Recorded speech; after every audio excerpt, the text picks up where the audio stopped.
ప్రభునందు దేవుని బిడ్డలారా, మరి ప్రభు అయిన యేసుక్రీస్తు నామములో మీకు శుభము కలుగునుగాక. దేవుడు మిమ్మలను ఆశీర్వదించి దీవించునుగాక. మరొకసారి మిమ్మల్ని కలుసుకోవటానికి దేవుడు నాకు ఇచ్చిన ఈ యొక్క సమయాన్ని బట్టి నేను ఎంతగానో సంతోషిస్తున్నాను. దేవుని బిడ్డరా, బాగున్నారా? దేవుని యొక్క మాటలు మీరు గనక వింటే మీ జీవితంలో దేవుడు నూతన కార్యము జరిగిస్తాడు. దేవుడు నాకు ఇచ్చిన ఈ సమయంలో చిన్న వాక్యాన్ని చదువుతాను. 103వ కీర్తన 13వ వచనము. తండ్రి తన కుమారుని ఎడల జాలిపడినట్లు యెహోవా తన యందు భయభక్తులు గల వారి ఎడల జాలిపడును. తండ్రి తన కుమారుని ఎడల జాలిపడినట్లుగా యెహోవా తన యందు భయభక్తులు గల వారి ఎడల జాలిపడును.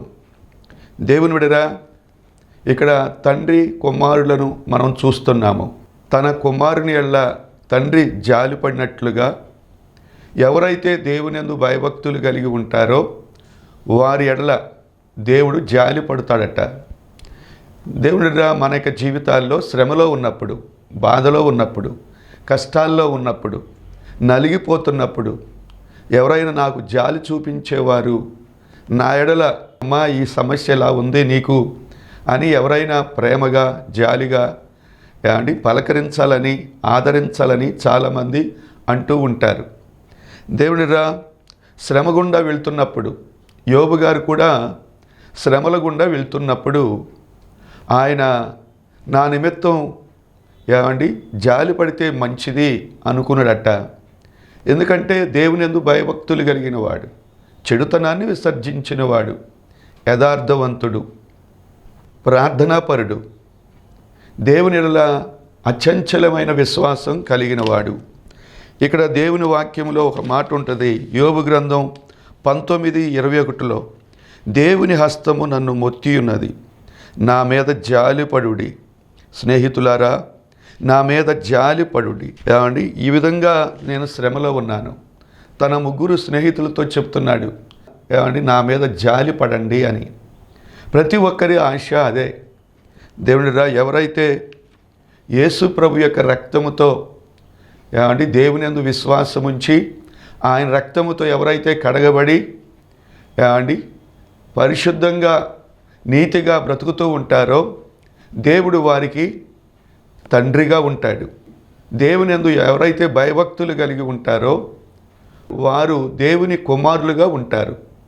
మనకి దేవునికి ఉన్న అనుబంధం ఏంటంటే తండ్రి కుమారుల యొక్క అనుబంధం. ఇహలోకంలో తండ్రి అంతగా కుటుంబం ఎడల బాధ్యత లేనివాడిగా ఉంటూ ఉన్నాడు. బిడ్డల విషయంలో లేకపోతే కుటుంబంలో బాధ్యత లేనివాడిగా ఉంటున్నారు. కానీ మన పరలోకపు తండ్రి ఆయన బాధ్యత గలవాడు. బిడ్డలకి ఏం కావాలో, కుటుంబంలో ఏది కొదువుగా ఉందో అన్నీ ఆ తండ్రి అయినటువంటి వ్యక్తే చూస్తూ ఉంటాడు. తండ్రి ఆ కుటుంబంలో బాధ్యత గలవాడిగా ఉంటే ఆ ఇంట్లో ఎలాంటి కొదువ ఉండదు. చాలామంది తండ్రిని పోగొట్టుకున్న పిల్లలు ఉన్నారు, లేకపోతే భర్తను పోగొట్టుకున్న భార్యలు ఉన్నారు. వారు అనుకుంటారు, నా పిల్లలకు గనక తండ్రి ఉంటే అదొక ధైర్యం, నా పిల్లలకు తండ్రిగా నా భర్త ఉంటే చాలా బాగుండేది అని చాలామంది భార్యలు అనుకుంటూ ఉంటారు. నిజమే దేవునిరా, అసలైన సిసలైన తండ్రి ఎవరు అంటే దేవుడు. మనకు తండ్రిగా ఆయన ఉండేటటువంటి వాడు. మనము దేవుని వాక్యంలో మనం చూసినప్పుడు యెషయా గ్రంథము 63వ అధ్యాయము 16వ వచనము. మాకు తండ్రివి నీవే, అబ్రహాము మమ్ము నెరగకపోయేను, ఇశ్రాయేలు మమ్మును అంగీకరింపకపోయేను. యెహోవా నీవే మా తండ్రివి, అనాది కాలము నుండి మా విమోచకుడవు, నీకు పేరే గదా. దేవునిరా, తండ్రిగా ఇశ్రాయేళ్లను నడిపించినట్లుగా మనం చూస్తున్నాము. అబ్రహాము దేవుడు, ఇస్సాకు దేవుడు, యాకోబుల దేవుడు, ఇశ్రాయేలు యొక్క దేవుడు, వారిని తండ్రిగా నడిపించిన దేవుడు ఈనాడు కూడా సజీవుడిగా ఆయన ఆత్మస్వరూపిగా నీతో ఉన్నాడు అనే సంగతి మర్చిపోబాకు. తల్లి, అయ్యా నీకు తండ్రి లేడా? అమ్మా, నీకు భర్త లేడా? నీకు తండ్రిగా భర్తగా ఉండే దేవుడు, నీవు నమ్మిన దేవుడు, ఆయన నిన్ను సిగ్గుపరచడు. మన దేవుడు ఎవరంటే అద్వితీయ సత్యదేవుడు. ఏమండి, ఒకే ఒక్క తండ్రి. మీరు మనం భూలోకంలో తండ్రి అని ఒక్క వ్యక్తినే మనము పిలుస్తాము, ఒక వ్యక్తే భర్త అని అంటూ ఉంటాము. అలాగే సృష్టికర్త అని ఈ 3 పేర్లకు చాలా విలువ ఉంది. కన్న తండ్రిని తండ్రి, డాడీ, నానా అని పిలుస్తూ ఉంటాము. మీరు గమనించారా? దేవుడు నీ కుటుంబానికి తండ్రిగా అన్నీ చూసుకోబోతున్నాడు. విశ్వాసం ఉంచు. నువ్వు ఏ శ్రమలలో, బాధల్లో ఆయన జాలిపడే దేవుడు. దేవుడిరా సృష్టికర్త మన దేవుడు, నిన్ను సృష్టించాడు. అలాగే తండ్రి, నిన్ను కన్నవాడు. అలాగే భర్త, ఒక వ్యక్తినే మనం చెప్తూ ఉంటాము, వివాహం చేసుకుని ఆ యొక్క ఉన్నటువంటి వ్యక్తినే భర్త అంటూ ఉంటాము. ఈ 3 పేర్లకు చాలా విలువ ఉంది. అలాగే రెండవ మాట చెప్తున్నాను, మలాకి 2:10లో మనందరికీ తండ్రి ఒక్కడే కాడా? ఒకే దేవుడు మనల్ని సృష్టింపలేదా? మనందరికీ తండ్రి ఒక్కడే. దేవుని బిడ్డరా, ఒక మాట, మన దేవుడు శాశ్వతంగా ఉండేవాడు. ఈరోజు నిన్ను ఆదరించాలని ఈ వాక్యంతో దేవుడు నీతో మాట్లాడుతున్నాడు. ఒకరిని తండ్రి ఆదరించినట్లుగా, అమ్మ నేను నిన్ను ఆదరిస్తాను అని దేవుడు చెప్తున్నాడు. నీ మీద జాలి పడితే మనుషుల వల్ల నీకేమి రాదు, కానీ దేవుడే గనక నీ మీద జాలి పడితే ఎన్నో ఆశీర్వాదాలు నీకు కలుగుద్ది. దేవుడు జాలి పడితే కలిగే ఆశీర్వాదం ఏంటంటే, అయ్యో పాపమని మనుషుల చేత జాలి చూపించుకోవటం కాదు, కానీ హోషియా గ్రంథము 1వ అధ్యాయము 7వ వచనము, యోధావారి ఎడ్ల జాలిపడి విల్లు, ఖడ్గము, యుద్ధము, గుర్రములు, రౌతులు అను వాటి చేత కాక తమ దేవుడైన యెహోవా చేతనే వారిని రక్షింతును. యోధావారి ఎడ్ల జాలిపడి దేవుడు చెప్తున్నాడు, విల్లు, ఖడ్గము, యుద్ధము, గుర్రములు, రౌతులను వాటి చేత కాక యెహోవా చేతనే వారిని రక్షిస్తాను. యోధావారి విషయంలో దేవుడు జాలిపడ్డాడట. మీరు యుద్ధం చేయని అవసరంలా. ఏమండి, ఒక శత్రువుతో యుద్ధం చేయకుండా విజయం ఎలా వస్తుందండి? నేను మీ మీద జాలి పడ్డాను, మీరు యుద్ధం చేయని అవసరంలా, అయితే మీకు విజయాన్ని నేను ఇస్తాను. దేవుడే గనక జాలి పడితే నువ్వు ఏ శత్రువు యొక్క కబంధహస్తాల్లో ఉన్నావో నాకు తెలియదు. అప్పులనే సమస్య, అనారోగ్యము గుండా వెళ్తున్నావా? లేకపోతే శత్రువులు నిన్ను చుట్టుముట్టినట్టుగా ఉన్నారా? నీ జీవితంలో శత్రువులు అధికంగా ఉన్నారా? అయితే నువ్వు ఊరికి నిలిచి ఉండి చూడు. దేవుడే నీ మీద జాలి పడితే విజయాన్ని నీకు ఇస్తాడు. నువ్వేం చేయనవసరంలా, కొద్దిగా ప్రార్థన చేసుకుంటే చాలు. కొద్దిగా 2 చేతులెత్తి నువ్వు ఆయన దగ్గర నువ్వు బ్రతిలాడితే చాలు. ఏమండి, దేవుడు నీ అప్పుల సమస్య నుంచి విడిపిస్తాడు, నీ అనారోగ్యత నుంచి విడిపిస్తాడు, నీ ఇంట్లో ఉన్న అసమాధానం నుంచి విడిపిస్తాడు. ఏ సమస్య నిన్ను వెంటాడుతుందో నాకు తెలియదు, దేవుడు నీ మీద జాలి పడుతున్నాడు తల్లి.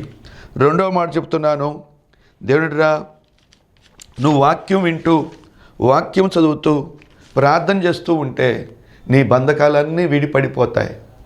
సాతానుడు నిన్ను పట్టుకున్నాడేమో, వాడి బంధకాల నుంచి కూడా దేవుడు నిన్ను విడిపిస్తాడు. ఎలాంటి దుర్వ్యసనాలతో ఉన్నా ఆ బంధకాల నుంచి కూడా దేవుడు విడిపిస్తాడు. దేవుడు జాలి పడేవాడండి. ఒకని తండ్రి ఆదరించినట్లుగా నేను నిన్ను ఆదరిస్తాను. ఒకని తండ్రి ఆదరించినట్లుగా నేను నిన్ను ఆదరిస్తాను. దేవుడే ఆదరిస్తే నీ జీవితంలో కబంధహస్తాల నుంచి, బంధకాలన్నింటిలో నుంచి దేవుడు నిన్ను విడిపిస్తాడు. రెండవ మాట చెప్తున్నాను, దేవుడిరా దేవుడు గనక జాలి పడితే కలిగే ఆశీర్వాదం ఏంటయ్యా అంటే, యెషయా గ్రంథము 54వ అధ్యాయము 10-17 వచనం వరకు, పర్వతములు తొలగినను మెట్టలు తత్తలేనను నా కృప నిన్ను విడిచిపోదు, సమాధాన విషయమైన నా నిబంధన తొలగిపోదు అని నీ యందు జాలిపడు యెహోవా సెలవిచ్చుచున్నాడు.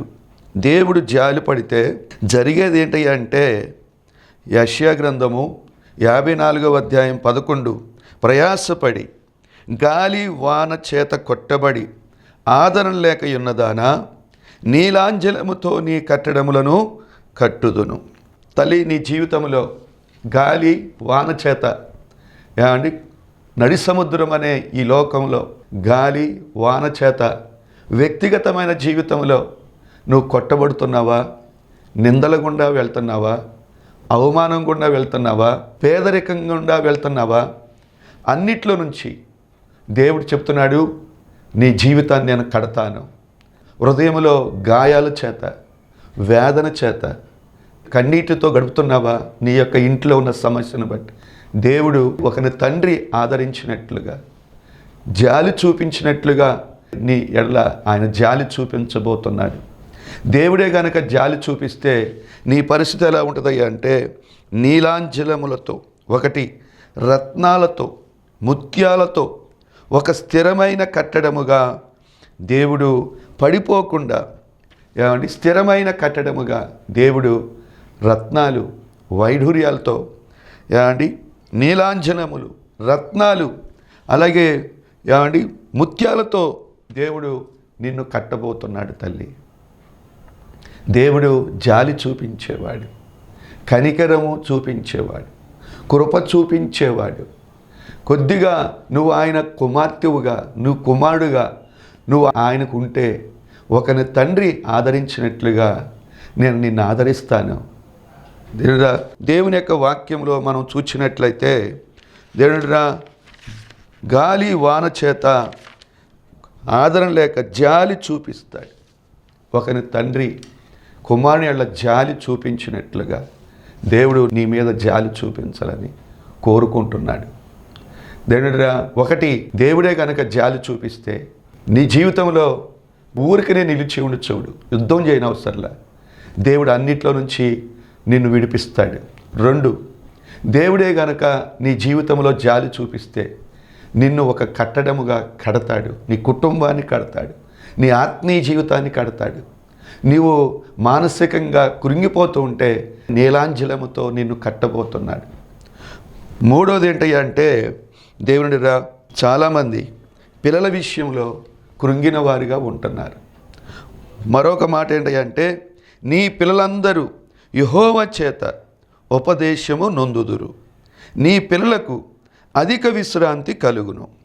దేవునిరా, ఇక్కడ ఒక చక్కటి మాట, నీ పిల్లలు దారి తొలగిన స్థితిలో మాట వినకుండా నీ పిల్లల విషయంలో కృంగిపోతున్నావా? చింతిస్తూ, అయ్యో నా పిల్లలు నా మాట వింటలేదు, వాళ్ళు సరైన త్రోవలో లేరు. ఈ రోజున తల్లిదండ్రులు యవనస్తులుగా ఉన్న పిల్లల విషయంలో కృంగిన వారుగా ఉంటున్నారు.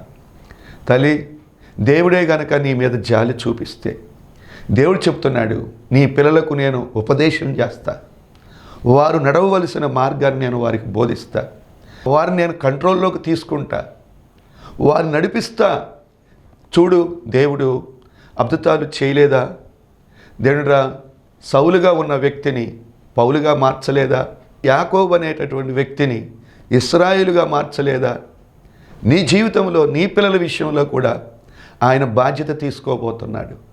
ఇహలోకపు తండ్రి నీ బిడ్డల విషయంలో శ్రద్ధ పెట్టలేదేమో, పిల్లల మీద సరైన రీతిగా పెంచబడలేదేమో. అయితే దేవుడు చెప్తున్నాడు, నీ పిల్లలకు యెహోవా చేత ఉపదేశము నొందుదురు, నీ పిల్లలకు అధిక విశ్రాంతి కలుగును. ఇది ఎంత చక్కటి మాట. తల్లి, దేవుడు నీ మీద జాలి చూపిస్తే జరిగేది ఏంటి అంటే, ఆయన నిన్ను విడిపిస్తాడు, ఆయన నిన్ను కడతాడు. నీ పిల్లలకు కలిగే ఆశీర్వాదం ఏంటి అంటే, అధిక విశ్రాంతిని దేవుడు నీ పిల్లలకు ఇవ్వబోతున్నాడు. నీ పిల్లలను ఆయన మార్చబోతున్నాడు. నువ్వేమాత్రం కృంగిపోబోకు, చింతించకు. దేవునికి అసాధ్యమైంది ఏదీ లేదు. దేవునికి సమస్తము సాధ్యమే. నమ్ముట నీ వలన అయితే నమ్మువానికి సమస్తము సాధ్యమే.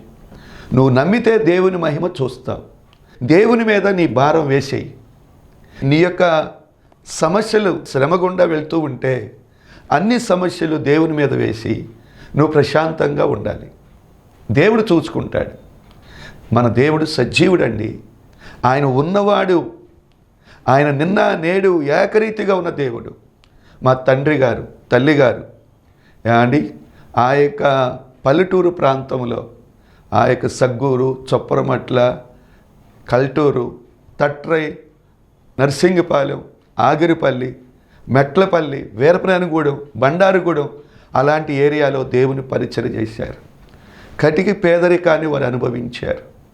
సరైన ఆహారం లేకపోయినా దేవుడు ఉన్నాడు, దేవుడు వెలుగులోనికి నా జీవితాన్ని తీసుకుని వస్తాడు నమ్ముకుంటూ వారు దేవునిలో కొనసాగారు. కానీ వారి యొక్క బిడ్డలమైన మమ్ముల్ని దేవుడు ఆశీర్వదించాడు. దేవునిరా నలుగురము మేము దేవుని సేవలో వాడబడుతున్నాము. దేవుడు నమ్మదగినవాడు. దేవుడు జాలి చూపిస్తాడు. నీ పిల్లలకు ఆయన అధికమైన విశ్రాంతిని ఇవ్వబోతున్నాడు. దేవుడే గనక జాలి చూపిస్తే జరిగే గొప్ప కార్యం ఏంటి అంటే యెషయా గ్రంథం 54వ అధ్యాయము 14వ వచనము, నువ్వు నీతిగల దానివై స్థాపించబడుదువు. దేవుడిరా నువ్వు భయపడనవసరం లేదు. బాధించువారు నీకు దూరంగా ఉంటారు. భీతి నీకు దూరంగా ఉండును. అది నీ దగ్గరకు రానే రాదు. దేవుడిరా దేవుడు గనక జాలి పడితే నీతిమంతురాలుగా దేవుడు నిన్ను స్థాపించబోతున్నాడు. ఆత్మీయ జీవితంలో వాటమి గుండా వెళ్తున్నావా? అయ్యో ఈ సినిమాలు నేను జయించలేకపోతున్నాను, ఈ పోర్న్ వీడియోస్ని చూడకుండా దాన్ని జయించలేకపోతున్నాను, లేకపోతే ఈ కోపాన్ని నేను జయించలేకపోతున్నాను అని నువ్వు అనుకుంటూ ఉంటే దేవుడు చెప్తున్నాడు, దేవుడే గనక నీ మీద జాలి పడితే దేవుడు చెప్తున్నాడు, నిన్ను నీతిమంతురాలుగా నేను స్థాపించబోతున్నాను. ఇది ఎంత అద్భుతమైన విషయం. దేవుడే గనక నీ మీద జాలి పడితే జరిగే విషయం ఏంటి అంటే దేవునిరా భీతి నీకు దూరంగా ఉంటుంది. నీతట నీతి కలిగి ఉంటే భీతి నీకు దూరంగా ఉంటుంది. భీతి అంటే భయము, చింత, వేదన, ఆందోళన అనేది నీకు దూరంగా ఉంటుంది. నీతిమంతురాలుగా దేవుని యొక్క ఆజ్ఞలను అనుసరించి, దేవుని మాట అనుసరించి నువ్వు ఎప్పుడైతే నువ్వు జీవిస్తూ ఉంటావో భీతి నీకు దూరంగా ఉంటుంది. ఈ రోజునండి సమాధానం లేదండి. అంటే గుండెల్లో సమాధానం, కుటుంబంలో సమాధానం. దేవుడు మొట్టమొదట తన యొద్దకు వచ్చిన వారిని ఆయన రక్తము చేత కడగగానే వారిలో అండి మొట్టమొదట కలిగేది ఏంటి అంటే సమాధానం, నెమ్మది, నిబ్బరము, నిమ్మళము, ధైర్యం. దేవుడిరా దేవుడిచ్చే మాట, నీతి వలన నీకు సమాధానం కలుగుద్ది. దేవుని చిత్తంలో నీకు సమాధానం ఉంది. భీతి నీకు దూరం అయిపోద్ది. నీకు ఏమీ లేకపోయినా ఏమండి మీరు గమనించారా, చిరిగిపోయిన బట్టలు ధరించిన, ఏదో పచ్చడి వేసుకుని అన్నం తిన్నా, ఒక ఏమండి షెడ్డులో నువ్వు జీవించిన, నీలో కొట్టొచ్చినట్టుగా ఏంటి ఇంత సమాధానంగా ఉంటున్నావు, ఇంత నెమ్మదిగా ఉంటున్నావేంటి? అన్నీ ఉన్నాయి, నాకు నెమ్మది లేదు. అన్నీ ఉన్నాయి, సమాధానం లేదు. నీ జీవితాన్ని దేవునికి గుడారంగా నీ దేహాన్ని నువ్వు అప్పగించావు. ఈ గుడారంలో దేవుడి ఆత్మ నివసిస్తే, ఆయన మాట ఎప్పుడైతే నువ్వు విని ఆయన చిత్తాన్ని ఎప్పుడైతే నువ్వు చేస్తావో దేవుడు నీలోకి వచ్చేసి పరిశుద్ధాత్మ దేవుడు నీలో నివసిస్తూ ఉంటాడు. పావురము ఏమండి పరిశుద్ధాత్మకు గుర్తు. మీరు గమనించారా? దేవుడిరా పావురము పరిశుద్ధమైన జీవితానికి గుర్తు. ఎవరైతే పరిశుద్ధంగా ఉంటారో, ఎవరైతే నీతిగా ఉంటారో, మీరు గమనించారా? Holi man is the happiest man. పరిశుద్ధంగా బ్రతికేవారు సంతోషంగా బ్రతుకుతారు. దేవుడిరా నీతి దగ్గర ఉంటే భీతి నీకు దూరం అయిపోద్ది. నీ జీవితంలో దేవుడు నీ మీద జాలి పడితే కలిగే గొప్ప ఆశీర్వాదం ఏంటి అంటే నీతిమంతురాలుగా లేకపోతే నీతిమంతునిగా దేవుడు నిన్ను స్థాపించబోతున్నాడు. జై జీవితాన్ని ఇవ్వబోతున్నాడు. భీతి నీకు దూరం అయిపోద్ది. నువ్వు ఎవ్వరి నిమిత్తం నువ్వు భయపడవు. లోకంలో సంతోషము గల వ్యక్తివి ఎవరై అంటే నువ్వే. ఏమండి బహు ఆస్వాదించబడిన వ్యక్తివి ఎవరు అంటే నువ్వే. ఏమండి మనం కొద్ది కాలమే బ్రతుకుతాం, కొద్ది కాలమే ఈ జీవితంలో మనం ఉంటాము. ఈ కొద్ది కాలం నీ జీవితంలో నువ్వు నెమ్మదిగా ఉండాలి, సంతోషంగా ఉండాలి. దేవునిరా నువ్వు నెమ్మదిగా ఉండి ఇతరులను నెమ్మదిగా నువ్వు తల్లిగా అయితే తండ్రిగా, ఒక కుమారుడిగా కుమార్తెగా నీ జీవితంలో యేసయ్యకు నువ్వు ఈ జీవితాన్ని అప్పగిస్తే, యేసయ్య నీ మీద జాలి పడితే దేవుడు నిన్ను నీతిమంతురాలుగా స్థాపిస్తాడు. ఏమండి, దేవుడు ఏం చెప్తున్నాడయ్యా అంటే, బాధించువారు నీకు దూరం అయిపోతారు, భీతి నీకు దూరంగా ఉంటుంది. మరొక మాట చెప్తున్నాను, దేవుడిరా, ఈ లోకంలో మనము పరిశుద్ధంగా బ్రతకాలి. దేవుడే గనక తండ్రిగా నీ మీద జాలి పడితే నిన్ను విడిపిస్తాడండి. 2, ఆయన జరిగేది ఏంటి అంటే నీ జీవితాన్ని ఆయన కడతాడు అండి. 3వది, ఆయన నిన్ను నీతిమంతురాలుగా స్థాపిస్తాడు. నీ పిల్లలకు అధిక విశ్రాంతిని ఇస్తాడు నీ పిల్లల విషయంలో. మీరు గమనించడం మరొక మాట ఏంటంటే, చిన్న మాట చెప్తాను, నీకు విరోధముగా రూపింపబడిన ఏ ఆయుధము వర్ధిల్లదు. 54వ యెషయా గ్రంథం 17వ వచనము. నీకు విరోధముగా రూపింపబడిన ఏ ఆయుధము వర్ధిల్లదు. సౌలు కుటుంబము అంతకంతకు దిగజారిపోయింది, దావీదు కుటుంబం అంతకంతకు వర్ధిల్లింది. సౌలు అండి దావీదు మీద విషపు చూపు చూచి అతడు వెతుకుతూ వచ్చాడు, చంపేసేయాలని. తల్లి, నీ జీవితంలో శత్రువులు అధికంగా ఉన్నారా? సాతానుడే శత్రువుగా నీ మీద ఏమండి వెంటాడుతున్నాడా? నీకు శత్రువులు ఏమండి ఎవరైనా ఉన్నారు అంటే, చాలామంది భర్తలు చెప్తారు, నా భార్య నాకు శత్రువు, నా భర్తే నాకు శత్రువు అని. ఏమండి ఈ రోజున సమాధానం లేవు, ఒకళ్ళ మీద ఒకళ్ళు లేస్తున్నారు. కుటుంబంలో ఏమండి భార్య భర్తలుగా సరైన రీతిగా జీవించట్లేదు. తల్లి, నీ జీవితంలో దేవుని యొక్క కుటుంబంలో దేవునికి అప్పగించు. నీకు నీవుగా ఆయన మీద నువ్వు పగ తీర్చుకోవద్దు, దేవునికి అప్పగించు.